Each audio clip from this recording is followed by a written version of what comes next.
ഞാൻ doctor Juhi Das Q&B health കെയറിലെ homeopathic ഫിസിഷ്യനാണ്.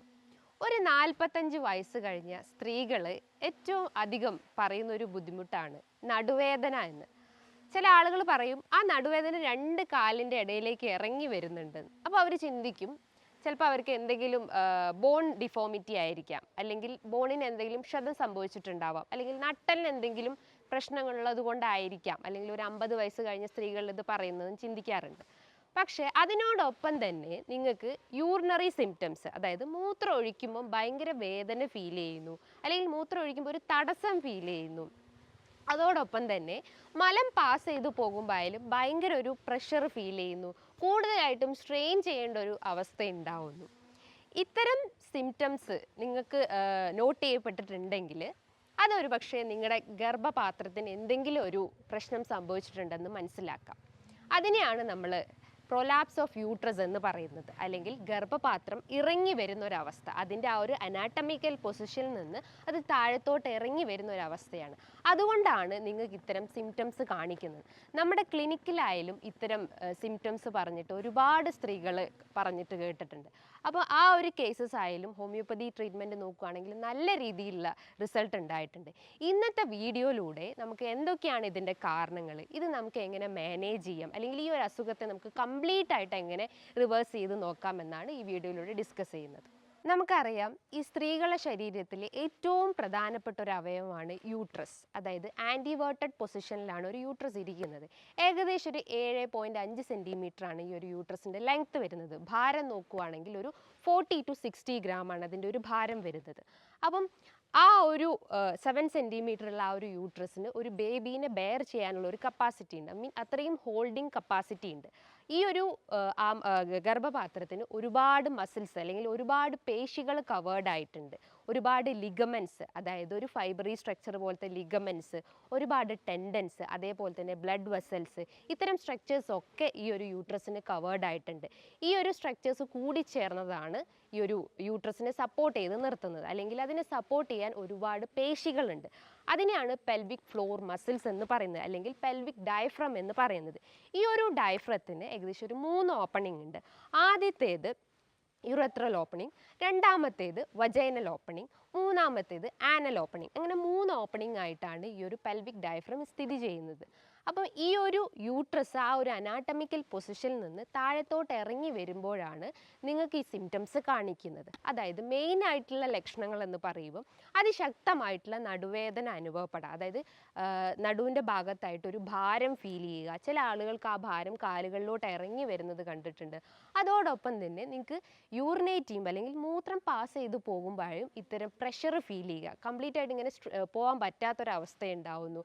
ഒരു സ്ട്രെയിൻ, അല്ലെങ്കിൽ നമ്മൾ കൂടുതലായിട്ടും യൂറിനേറ്റ് ചെയ്യുമ്പോൾ ഇങ്ങനെ സ്ട്രെയിൻ ചെയ്യേണ്ട ഒരു അവസ്ഥ ഉണ്ടാവുന്നു. മലം പാസ് ചെയ്ത് പോകുമ്പോഴായാലും ഒരു ബുദ്ധിമുട്ട് ഫീൽ ചെയ്യുന്നു. ഇതിൻ്റെ റീസൺസ് എന്ന് പറയുമ്പോൾ ഈ ഒരു യൂട്രസ് താഴത്തോട്ട് ഇറങ്ങി വരുമ്പോൾ അതിൻ്റെ താഴെ സ്ഥിതി ചെയ്യുന്ന സ്ട്രക്ചേഴ്സാണ് യൂറിനറി ബ്ലാഡർ, അതായത് മൂത്രാശയ സഞ്ചി, അതേപോലെ തന്നെ ആനൽ, അതായത് റെക്ടം എന്ന് പറയുന്നത്. അപ്പോൾ ഇതിൻ്റെ മുകളിലൊക്കെ കൂടുതലായിട്ടും പ്രഷർ അനുഭവപ്പെടുന്നു. അതുമൂലം അവർക്ക് കൃത്യമായിട്ട് ഇത്തരം ആ ഒരു ഫിസിയോളജിക്കൽ ആക്ടിവിറ്റി കംപ്ലീറ്റ് ആയിട്ട് ചെയ്യാൻ പറ്റാത്തൊരവസ്ഥ വരുന്നു. അപ്പോൾ ഇതിൻ്റെ റീസൺസ് നോക്കുകയാണെങ്കിൽ എന്തൊക്കെ കാരണങ്ങൾ കൊണ്ടാണ് ഇത്തരം അസുഖങ്ങൾ ഒരു 40 വയസ്സ് കഴിഞ്ഞിട്ടുള്ള സ്ത്രീകളെ ബാധിക്കുന്നതെന്ന് നോക്കാം. അതായത് ഞാൻ പറഞ്ഞു, ഒരു 40 അല്ലെങ്കിൽ 50 വയസ്സ് കഴിഞ്ഞിട്ടുള്ള സ്ത്രീകളെയാണ് ഇത് ഏറ്റവും കൂടുതൽ എഫക്റ്റ് ചെയ്യുന്നത്. അതിൻ്റെ ഒരു റീസൺസ് എന്ന് പറയുമ്പോൾ ഞാൻ പറഞ്ഞു, പെൽവിക് ഫ്ലോർ മസിൽസ്, അല്ലെങ്കിൽ യൂട്രസിനെ സപ്പോർട്ട് ചെയ്തിട്ടുള്ള ഈ ഒരു പേശികൾക്ക് എന്തെങ്കിലും ക്ഷതം സംഭവിക്കുമ്പോൾ, അല്ലെങ്കിൽ എന്തെങ്കിലും ഒരു വീക്ക്നെസ് അനുഭവപ്പെടുമ്പോഴാണ് ഇത്തരം സിംറ്റംസ് കാണിക്കുന്നത്. അല്ലെങ്കിൽ പെൽവിക് ഫ്ലോർ മസിൽസ്, അല്ലെങ്കിൽ യൂട്രസിനെ കവർ ചെയ്തിട്ടുള്ള പേശികൾക്ക് എന്തെങ്കിലും ഒരു ക്ഷതം, അല്ലെങ്കിൽ ഒരു വീക്ക്നെസ് അനുഭവപ്പെടുമ്പോൾ, അതായത് ഒരു 50 വയസ്സ് കഴിഞ്ഞിട്ടുള്ള സ്ത്രീകൾക്ക്. രണ്ടാമതായിട്ടുള്ള കാരണം എന്ന് പറഞ്ഞു കഴിഞ്ഞാൽ, നിങ്ങൾ ആ ഒരു പ്രഗ്നൻസി പീരീഡ്, അതായത് നിങ്ങൾ ബേബീനെ ഡെലിവറി ചെയ്യുമ്പം ബേബീൻ്റെ ഹെഡ് ഭയങ്കര എൻലാർജ്ഡ് ആയിട്ടുണ്ടെങ്കിൽ, അല്ലെങ്കിൽ ബേബീൻ്റെ ഹെഡ് ഭയങ്കര സർഫസ് ഏരിയ കൂടിയിട്ടുള്ളതൊക്കെ ആണെങ്കിൽ അതുമൂലം നമ്മൾ കൂടുതലായിട്ടും പ്രഷർ അപ്ലൈ ചെയ്യണം. അല്ലെങ്കിൽ നിങ്ങൾ പ്രഗ്നൻസി കുറച്ചുകൂടി ഡ്യൂറേഷൻ കൂടിയിട്ടുള്ളതാണെങ്കിൽ, അല്ലെങ്കിൽ പ്രൊലോങ്ഡ് ആയിട്ടുള്ള ഒരു ഡെലിവറി ടൈമൊക്കെ ആണെങ്കിലും ഇത്തരം സിംറ്റംസ് കാണിക്കാം.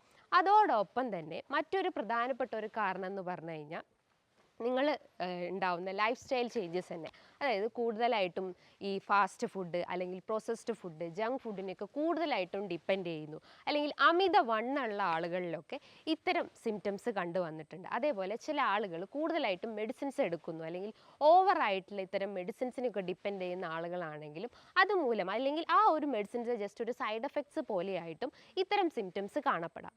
ഞാൻ നേരത്തെ പറഞ്ഞു അതിശക്തമായിട്ടുള്ള നടുവേദന അനുഭവപ്പെടുന്നു. അതിൻ്റെ ഒരു റീസൺസ് എന്ന് പറയുമ്പം എന്തെങ്കിലും ഒരു ന്യൂറോളജിക്കൽ ഡിഫോമിറ്റി ഉണ്ടാവുക, അല്ലെങ്കിൽ ഞരമ്പ് സംബന്ധമായിട്ടുള്ള എന്തെങ്കിലും ഒരു ബുദ്ധിമുട്ട് സംഭവിച്ചിട്ടുണ്ടാവും. ഒന്നെങ്കിൽ ഡിസ്ക് ബൾജ് ഉണ്ടാവാം, അല്ലെങ്കിൽ അതിലൂടെ പാസ് ചെയ്ത് പോകുന്ന നാഡികൾ കംപ്രസ്ഡ് ആയിട്ടുണ്ടാവാം, ഷിയാറ്റിക പോലത്തെ പ്രശ്നങ്ങൾ ഉണ്ടായതുകൊണ്ടും. അതായത് ന്യൂറോളജിക്കൽ അല്ലെങ്കിൽ നാഡി സംബന്ധമായിട്ട് എന്തെങ്കിലും ഒരു ക്ഷതം നിങ്ങൾക്ക് സംഭവിച്ചിട്ടുണ്ടെങ്കിൽ അതിൻ്റെ ഒരു കോംപ്ലിക്കേഷൻസ് ആയിട്ടും ഇത്തരം യൂട്രസ് ഇറങ്ങി വരുന്ന സിംറ്റംസ് നമുക്ക് കാണിക്കപ്പെടാം. അതേപോലെ തന്നെ മറ്റൊരു പ്രധാനപ്പെട്ട ഒരു റീസൺസ് എന്ന് പറഞ്ഞാൽ കൺജനായിട്ടുള്ളതായിട്ട്, അതായത് നിങ്ങൾക്ക് ജനിതകപരമായിട്ടോ അല്ലെങ്കിൽ നിങ്ങളുടെ ഫാമിലി ഹിസ്റ്ററിയിൽ അമ്മയ്ക്കോ അല്ലെങ്കിൽ മറ്റുള്ള ലേഡീസിന് ആർക്കെങ്കിലും ഇത്തരം സിംറ്റംസ് ഉണ്ടെങ്കിലും അതുമൂലവും നിങ്ങൾക്ക് ഈ ഒരു ഹെറിഡിറ്ററി ടെൻഡൻസി ആയിട്ടും ഇത്തരം ലക്ഷണങ്ങൾ കാണിച്ചെന്ന് വരാം. ഇതിൻ്റെ ലക്ഷണങ്ങൾ എന്ന് പറയുമ്പോൾ ഞാൻ തുടക്കത്തിൽ തന്നെ പറഞ്ഞു, അതിശക്തമായിട്ടുള്ള നടുവേദന അനുഭവപ്പെടാം. അതോടൊപ്പം തന്നെ മലം അല്ലെങ്കിൽ മൂത്രം പാസ് ചെയ്ത് പോകുമ്പോൾ ഭയങ്കരമായിട്ട് സ്ട്രെയിൻ ചെയ്യേണ്ട അവസ്ഥ ഉണ്ടാവുന്നു. ചെറിയൊരു വർക്കൗട്ട് എടുക്കുമ്പോൾ അല്ലെങ്കിൽ കൂടുതലായിട്ട് നമ്മളെ ബോഡി ഒന്ന് സ്ട്രെയിൻ ചെയ്യേണ്ട കണ്ടീഷൻ വരുമ്പോൾ നമുക്ക് ആ ഒരു അടിഭാഗത്തു നിന്ന് അല്ലെങ്കിൽ വജൈനേൻ്റെ ഭാഗത്തു നിന്നായിട്ടായാലും അല്ലെങ്കിൽ നമ്മളെ അടിവയറ്റിൻ്റെ ഭാഗത്തു നിന്നായിട്ടും ഭയങ്കരമായിട്ടൊരു വേദന അനുഭവപ്പെടുക. അതോടൊപ്പം തന്നെ ഭയങ്കരമായിട്ടൊരു ക്ഷീണം അല്ലെങ്കിൽ ഒരു ബലക്ഷയം ഉണ്ടാവുക. മെൻസസ് റിലേറ്റ് ചെയ്തിട്ടുള്ള കംപ്ലയിൻറ്റ്സ് ചിലപ്പം ചില പേഷ്യൻസിൽ ഒരു ഇറഗുലാരിറ്റി കാണിച്ചെന്ന് വരാം. പക്ഷേ ഒരു 50 വയസ്സ് കഴിഞ്ഞിട്ടുള്ള സ്ത്രീകളിലാണ് ഇത് ഏറ്റവും കൂടുതൽ കണ്ടുവന്നെന്ന് പറഞ്ഞു. അതിൻ്റെ ഒരു മെയിൻ റീസൺസ് എന്ന് പറയുമ്പോൾ മെനോപോസ് എത്തിയിട്ടുണ്ടാവും, അതായത് അവരുടെ ശരീരത്തിൽ ഈസ്ട്രജൻ ഹോർമോൺസിൻ്റെ ഡെഫിഷ്യൻസി അല്ലെങ്കിൽ ഈസ്ട്രജൻ ഹോർമോൺസ് അവിടെ ആബ്സെൻ്റ് ആയതുകൊണ്ടാണ് ഈ ഒരു 50 വയസ്സിട്ടുള്ള സ്ത്രീകളിൽ ഇത് ഏറ്റവും കൂടുതൽ കാണപ്പെടുന്നത്. അപ്പോൾ ഇതിൻ്റെ ഒരു മാനേജ്മെൻറ്റ് സൈഡ് അല്ലെങ്കിൽ നമുക്കിതിനെ കംപ്ലീറ്റ് ആയിട്ട് ക്യൂർ ചെയ്യാൻ ഒരുപാട് ആസ്പെക്ട്സ് ഉണ്ട്. അതായത് എക്സസൈസ് ആയിട്ടും അല്ലെങ്കിൽ ഡയറ്റായിട്ടും ഒരുപാട് മാനേജ്മെൻറ്റ് സൈഡ് ഈ ഒരു കണ്ടീഷൻസിനുണ്ട്. അപ്പോൾ ഇതിൻ്റെ ഒരു ഡിഗ്രി നോക്കുകയാണെങ്കിൽ ഈ ഒരു യൂട്രൈൻ പ്രൊലാപ്സിന് ഒരുപാട് ഡിഗ്രീസ് ഉണ്ട്. ഒരു first degree, second degree, third degree, fourth degree, അങ്ങനെ 4 ഡിഗ്രീസ് ആയിട്ടാണ് ഇത് കൺവേർട്ട് ചെയ്തിട്ടുള്ളത്. ഫസ്റ്റ് ഡിഗ്രീൻ്റെ അകത്ത് യൂട്രസ് ജസ്റ്റ് ആ ഒരു അനാറ്റമിക്കൽ പൊസിഷനിൽ നിന്ന് കംപ്ലീറ്റ് ആയിട്ട് ഇങ്ങനെ ഇറങ്ങി വരുന്നു. സെക്കൻഡ് ഡിഗ്രിയിൽ പറയുവാണെങ്കിൽ യൂട്രസ് വജൈനൻ്റെ തൊട്ട് പിന്നിലായിട്ട് അല്ലെങ്കിൽ ആ ഒരു അടുത്തടുത്തായിട്ട് ഇങ്ങനെ ഇറങ്ങി വരുന്ന ഒരു കണ്ടീഷൻസ് ഉണ്ടാവുന്നു. ഒരു തേർഡ് ഡിഗ്രി എത്തിക്കഴിഞ്ഞാൽ യൂട്രസ് വജൈനൻ്റെ പുറത്തേക്കായിട്ട് തള്ളി വരുന്ന ഒരു അവസ്ഥ ഉണ്ടാവുന്നു. ഫോർത്ത് ഡിഗ്രിയിൽ പറയുവാണെങ്കിൽ യൂട്രസ് കംപ്ലീറ്റ് ആയിട്ട് പ്രൊലാപ്സ്ഡ് ആയിട്ട് അല്ലെങ്കിൽ കംപ്ലീറ്റ് ആയിട്ട് അത് ഇറങ്ങി വരുന്ന ഒരു കണ്ടീഷൻസ് ആണ്. ഒരു ഫസ്റ്റ് ഡിഗ്രിയും സെക്കൻഡ് ഡിഗ്രിയും നമുക്ക് കംപ്ലീറ്റ് ആയിട്ട് ക്യൂർ ചെയ്യാം. പക്ഷെ ഒരു തേർഡ് ഡിഗ്രി അല്ലെങ്കിൽ ഫോർത്ത് ഡിഗ്രി എത്തിക്കഴിഞ്ഞാൽ അതിനൊരു ട്രീറ്റ്മെൻറ്റ് ആസ്പെക്ട്സ് വളരെ ലെസ് ആണ്. ഈ ഒരു പ്രൊലാപ്സ് ഓഫ് യൂട്രസിൻ്റെ ഒരു കോംപ്ലിക്കേഷൻസ് എന്ന് പറയുന്നത് 3 രീതിയിൽ നമുക്ക് പറയപ്പെടാം. അതായത് ബ്ലാഡറിൽ പ്രഷർ വരുമ്പം അല്ലെങ്കിൽ ബ്ലാഡർ ഇറങ്ങി വരുന്ന ഒരു കണ്ടീഷൻസ് ഉണ്ടാവും, അതായത് സിസ്റ്റോസീൽ കണ്ടീഷൻസ് ഡെവലപ്പ് ചെയ്യുക. അതേപോലെ തന്നെ നിങ്ങളെ കുടലിന് എന്തെങ്കിലും പ്രശ്നങ്ങൾ ഉണ്ടാവും, അല്ലെങ്കിൽ കുടലിൻ്റെ അകത്ത് കൂടുതലായിട്ട് പ്രഷർ അനുഭവപ്പെടുമ്പോൾ അത് താഴത്തേക്ക് ഇറങ്ങി വരുന്നൊരു ഇഷ്യൂസ് ഉണ്ടാവാം. അതിനാണ് എൻഡ്രോസീൽ എന്ന് പറയുന്നത്. അതോടൊപ്പം തന്നെ ഞാൻ പറഞ്ഞിട്ടുള്ള സിസ്റ്റോസീലും എൻഡ്രോസീലും ഈ 2 കോംപ്ലിക്കേഷൻസ് ആണ് മെയിനായിട്ട് ഈ ഒരു യൂട്രൈൻ പ്രൊലാപ്സിൽ കണ്ടുവരുന്നത്. ഇതിൻ്റെ ഒരു മാനേജ്മെൻറ്റ് സൈഡ് എന്ന് പറയുമ്പം ആദ്യമായിട്ട് നിങ്ങൾ ചെയ്യേണ്ടത് നിങ്ങളൊരു എക്സസൈസ് ആണ്. എക്സസൈസ് എന്ന് പറയുമ്പോൾ കീഗൽ എക്സസൈസ് ആണ് ഫോക്കസ് ചെയ്യേണ്ടത്.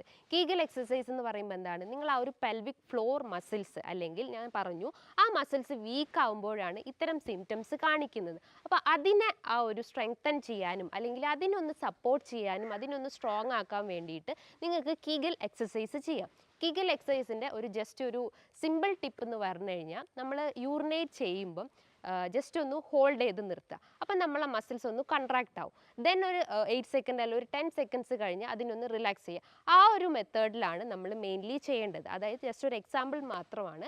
അത് നമുക്ക് പല ഫിസിയോതെറാപ്പിസ്റ്റ് ആയാലും പല ട്രെയിനേഴ്സിൻ്റെ സഹായത്തോടെ നിങ്ങൾക്ക് കീഗൽ എക്സസൈസ് ചെയ്യാം.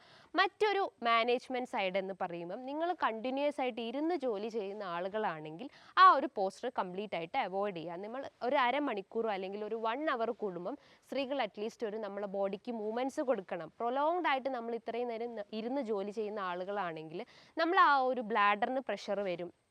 അതേപോലെ തന്നെ ഈ ഒരു ഗർഭപാത്രത്തിന് കൂടുതലായിട്ടും പ്രഷർ അനുഭവപ്പെടാം. അതുമൂലം നമുക്ക് ഇത്തരം സിംറ്റംസ് കാണിച്ചെന്ന് വരാം. അപ്പോൾ ഇരുന്ന് ജോലി ചെയ്യുന്ന ആളുകളാണെങ്കിൽ അത് കംപ്ലീറ്റ് ആയിട്ട് ഒന്ന് അവോയ്ഡ് ചെയ്യാൻ ശ്രമിക്കുക. അതേപോലെ തന്നെ അമിതവണ്ണം ഇതിൻ്റെ ഒരു റീസൺസ് ആണെന്ന് ഞാൻ പറഞ്ഞു. അപ്പോൾ അമിതവണ്ണമുള്ള ആളുകളാണെങ്കിൽ അത് നല്ല രീതിയിൽ വർക്കൗട്ട് ചെയ്താൽ നമ്മൾ ആ ഒരു ഫാറ്റിനെ കംപ്ലീറ്റ് ആയിട്ട് ബേൺ ഔട്ട് ചെയ്യുന്ന രീതിയിലുള്ള എക്സസൈസ് ഫോക്കസ് ചെയ്യാൻ ശ്രമിക്കുക. അതായത് കാർഡിയാക് എക്സസൈസോ അല്ലെങ്കിൽ എയറോബിക് എക്സസൈസോ അങ്ങനെ എന്തെങ്കിലും ഒരു വർക്കൗട്ട് നമ്മളെ ബോഡിക്ക് കൊടുക്കാൻ ശ്രമിക്കുക. അപ്പം നമ്മൾ ആ ഒരു അമിതവണ്ണത്തിൻ്റെ ആ ഒരു പ്രശ്നങ്ങൾ ഉണ്ടെങ്കിൽ അതിന് നമുക്ക് പൂർണ്ണമായിട്ടും റെഡ്യൂസ് ചെയ്യാൻ പറ്റും. അത് റെഡ്യൂസ് ചെയ്ത് കഴിഞ്ഞാൽ നമുക്ക് ഇത്തരം പ്രൊലാപ്സിൻ്റെ പ്രശ്നങ്ങളോ അല്ലെങ്കിൽ ഇത്തരം നടുവേദനേൻ്റെ പ്രശ്നങ്ങളൊക്കെ ഉണ്ടെങ്കിലും അതും നമുക്ക് ഇതിനോടൊപ്പം തന്നെ കുറച്ച് കൊണ്ടുവരാൻ പറ്റുന്നതാണ്.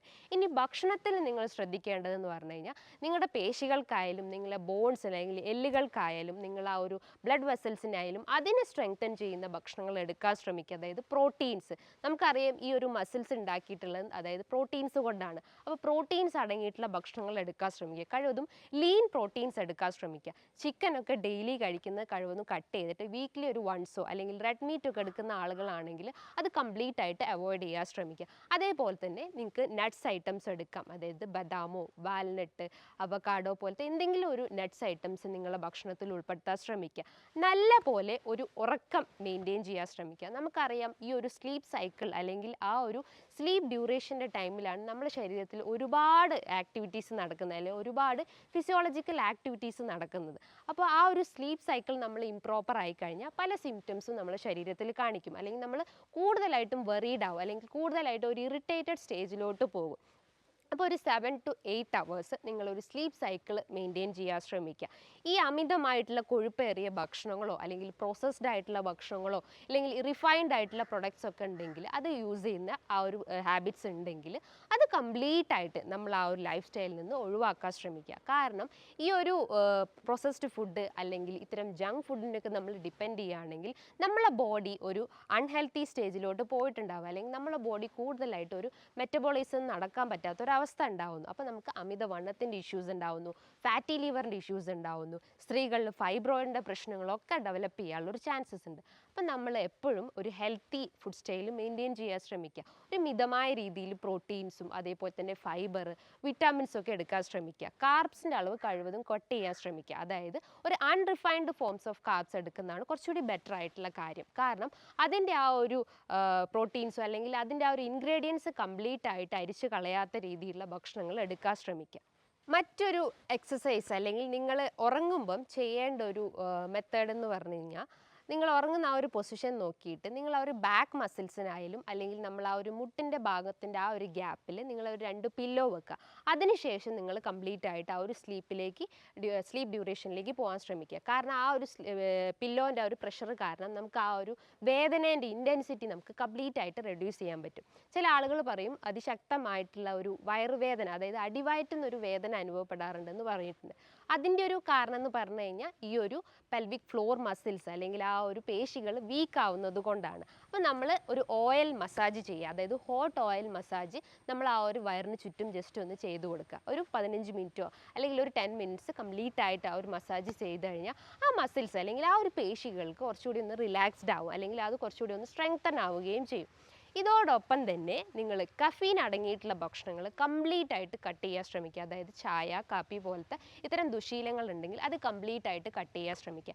ഈ പറഞ്ഞിട്ടുള്ള കാര്യങ്ങൾ നിങ്ങൾ ഓരോന്നായിട്ട് ശ്രദ്ധിച്ചു കഴിഞ്ഞാൽ ഇത്തരം സിംറ്റംസ് അല്ലെങ്കിൽ ഇത്തരം കണ്ടീഷൻസിനെ നമുക്ക് കംപ്ലീറ്റ് ആയിട്ട് ക്യൂർ ചെയ്യാൻ പറ്റുന്നതാണ്. ഹോമിയോപ്പതി ആസ്പെക്ട്സ് നോക്കുകയാണെങ്കിൽ ഒരുപാട് മെഡിസിൻസ് ഇത്തരം കണ്ടീഷൻസിന് ഇന്ന് അവൈലബിൾ ആണ്. ഇനി ഇതുമായി ബന്ധപ്പെട്ട് എന്തെങ്കിലും ഡൗട്ടുകൾ ഉണ്ടെങ്കിൽ താഴെ കാണുന്ന നമ്പറിൽ കോൺടാക്റ്റ് ചെയ്യാവുന്നതാണ്. നല്ലൊരു ഹെൽത്ത് ടോപ്പിക്കുമായി വീണ്ടും കാണാം. Thank you.